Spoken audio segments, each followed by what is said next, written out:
ये कहानी एक राजा और उसके दो बेटों की कहानी है। इस हिंदी कहानी से आपको एक कमाल की सीख मिलने वाली है। मैं आशा करता हूं आपको राजा की कहानी पसंद आएगी। अगर आपको यह हिंदी कहानी पसंद आए तो आप हमें कमेंट करके जरूर बताना कि आपको यह कहानी कैसी लगी। विदर्भ के राजा अजयपाल सिंह वीर, साहसी और सूझबूझ वाले व्यक्ति थे। कई राजा उनसे लड़ाइयां लड़ चुके थे, मगर सदैव उन्हें मुंह की खानी पड़ी थी। अजयपाल सिंह के दो बेटे थे, रक्षपाल सिंह और शिशुपाल सिंह। बड़ा बेटा रक्षपाल सिंह पिता की तरह समझदार था और शिशुपाल सिंह वीर तो था, मगर वह विदर्भ का राजा बनना चाहता था। वह पिता और बड़े भाई को अपनी राह का रोड़ा समझता था। विदर्भ के सेनापति का नाम समरवीर था। शिशुपाल ने उसे भी अपने साथ मिला लिया था। उन दोनों ने मिलकर एक षड्यंत्र रचा। वे सफल हो पाते इससे पहले कि उनका भांडा फूट गया। उन्हें पकड़ लिया गया। राजकुमार शिशुपाल ने अपनी गलती स्वीकार की और गलती करने के लिए पिता से माफी मांगी। राजा अजयपाल ने उसे माफ कर दिया तथा सेनापति को राष्ट्रद्रोह के लिए देश निकाले की सजा सुनाई गई। इसी दौरान विदर्भ और सौराष्ट्र के बीच युद्ध छिड़ गया। विदर्भ की ओर से सेना की कमान बड़े भाई राजकुमार रक्षपाल सिंह ने संभाल रखी थी। महाराज अजयपाल शिशुपाल पर कुछ विश्वास करने लगे। उन्होंने युद्ध के दिनों में राज्य के शासन की बागडोर शिशुपाल को सौंप दी। सौराष्ट्र का राजा जसपाल सिंह मौके की तलाश में था। उसने पूर्व विदर्भ सेनापति समरवीर सिंह को खबर भिजवाई कि वह बागी सेना लेकर विदर्भ में आ जाए। पर जब तक सौराष्ट्र को समरवीर सिंह की मदद मिल पाती, उससे पहले ही रक्षपाल सिंह सौराष्ट्र का युद्ध जीतकर वापस आ गया। युद्ध में हार जाने के बाद सौराष्ट्र ने विदर्भ से संधि कर ली। उनके यहां एक 9 लखा सिंहासन था। विदर्भ ने उसे अपने कब्जे में ले लिया। सौराष्ट्र ने मजबूरन संधि तो कर ली, मगर वह अपनी हार को कभी भूल ना सका। शिशुपाल सिंह इस बात को जान गया था। उसने समरवीर सिंह को इशारा किया कि वह चुपचाप सौराष्ट्र से संबंध बना ले।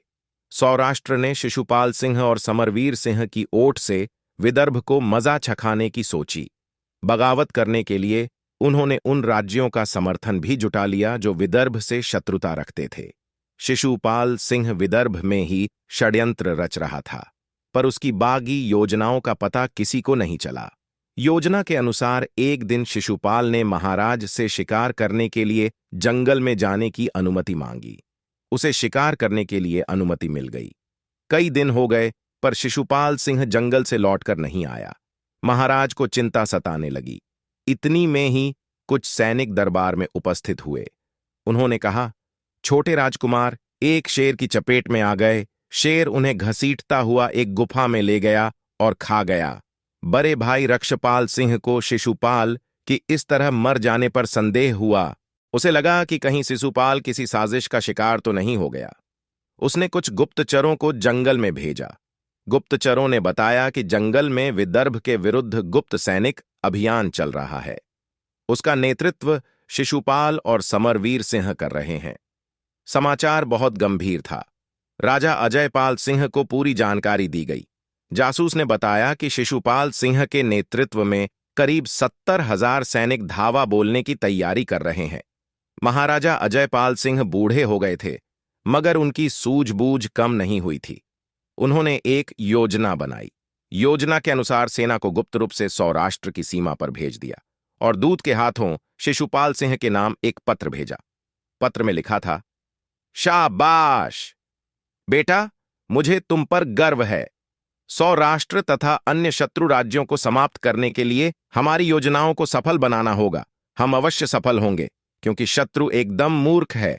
हमारी पहली चाल सेनापति समरवीर सिंह को बागी करार देकर राज्य से निकाल देने की थी। वह सफल रही।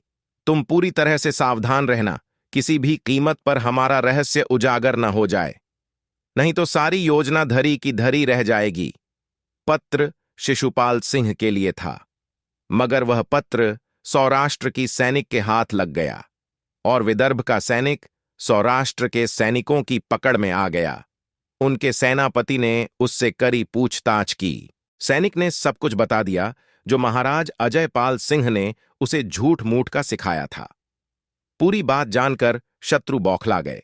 सौराष्ट्र ने यह संदेश अन्य शत्रु राजाओं तक भी पहुंचा दिया। उनके जासूसों को यह भी पता चल गया कि विदर्भ के सैनिक जंगलों के चारों ओर फैले हुए हैं। शत्रु राज्य ने अपनी सेनाओं को वापस बुला लिया। अब सिर्फ रह गए समरवीर सिंह के मुट्ठी भर बागी सैनिक और राजकुमार शिशुपाल सिंह। उन्हें विदर्भ की सेना ने बड़ी आसानी से पकड़कर जेल में डाल दिया। राजा अजयपाल सिंह ने अपनी सूझबूझ की वजह से अपने राज्य से खतरे को फिर से टाल दिया। उनकी इस चाल को देखकर उनके दुष्ट बेटे शिशुपाल को फिर से मुंह की खानी पड़ी। शिक्षा: दुष्ट व्यक्ति कभी किसी के सगे नहीं होते। अंत: दुष्ट व्यक्तियों से दूरी बनाकर रखें।